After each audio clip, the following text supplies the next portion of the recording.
Challenging Times. By Mali Halodi. There is a long history of Pakistan's state institutions being criticized and challenged by different political parties and actors. This is unsurprising for a country that has seen repeated military interventions in politics and controversial judicial decisions invoking the doctrine of necessity. But now when both the judiciary and military are acting according to the constitution, they continue to face criticism. Today this criticism comes almost entirely from the former ruling party that wants both institutions to act in its support. When it finds that this is not happening and judicial verdicts are not to its liking, its leaders intensify their critique to mount pressure on them to act otherwise. Read more. Everyone knows neutrals were not actually neutral during regime change conspiracy, Mazari. This prompted a statement by the Inter-Services Public Relations warning against dragging the army into politics. It took strong exception to unlawful and unethical practices and efforts to involve the military leadership in the political discourse by direct or insinuated references. The higher judiciary too reacted to the criticism. During a hearing last week, Chief Justice Umar Atta Bandial said it didn't behove someone to make insinuations just because a certain judgment did not please him. He said the Constitution unites the Federation and the apex court, being the defender of the Constitution, would continue doing that despite any criticism. In similar vein, the Chief Justice of the Islamabad High Court, Athar Minallah, asked T's counsel to seek instructions from his party leaders whether they had any confidence in the judiciary. He said from statements made by the petitioner and his party leadership it seemed they had doubts about the IHC's impartiality and independence. Criticism by PTI leaders is not a random act of verbal excess committed out of pique and anger. It is a deliberate political tactic whose aim is to raise maximum public pressure to put both the judiciary and the military establishment on the defensive so that they accede to their demands or, in the case of the courts or election commission, rubber stamp the party's desires.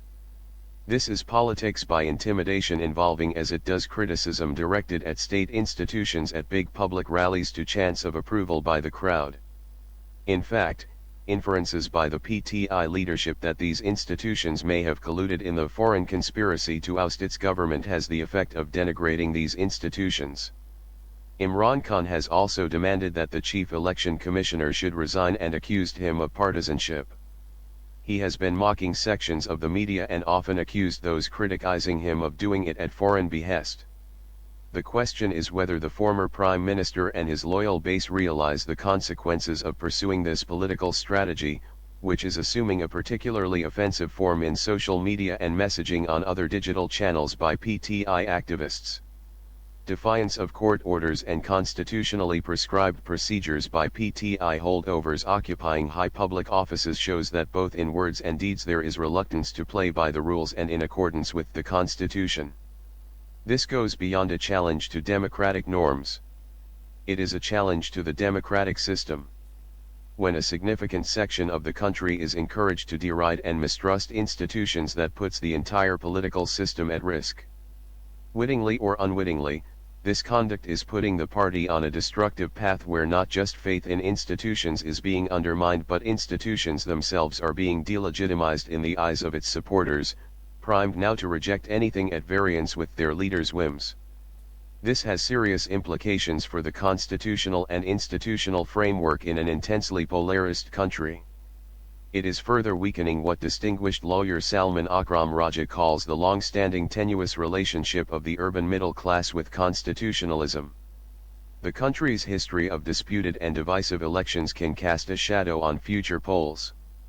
This has a direct bearing on the general election that is widely seen as a panacea for the current political turmoil and the government-opposition confrontation that has all but paralyzed the political system and is rendering it dysfunctional. Immediate elections are, of course, T's principal demand. Many independent observers also regard elections as the only way to resolve the country's growing political crisis.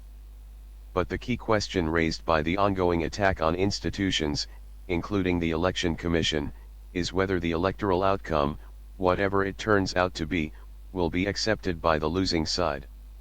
If a party and its leaders cannot accept a parliamentary outcome in which its loss of majority led to its ouster, if it cannot accept a judicial outcome, which revived the National Assembly it had dissolved. What is the guarantee that it will accept an election result in which it is rejected by voters? There are many precedents of disputed elections.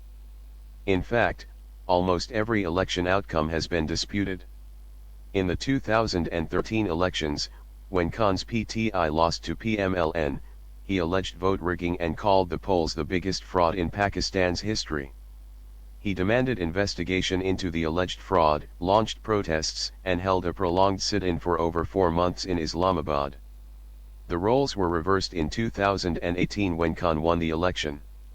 Both PMLN and PPP claimed the people's mandate had been stolen and ballot rigging deprived the PTI government of legitimacy. In the 1990s, PMLN and PPP took turns to cry foul and accuse the other of winning by unfair means. It is not just this history of disputed and divisive elections that casts a shadow on future polls. The country's unprecedented polarization makes even the process leading up to elections highly contentious and uncertain. Consensus on composition of the interim government, which has to be established under the Constitution, will pose the first major challenge. Agreement on the code of conduct and rules of the road will present a greater challenge, especially if PTI continues to voice lack of confidence in the Election Commission. The most consequential question is whether all political contenders will accept the election result so that a way can be found to end the country's predicament. The writer is a former ambassador to the US, UK and UN, published in Dawn, May 16, 2022.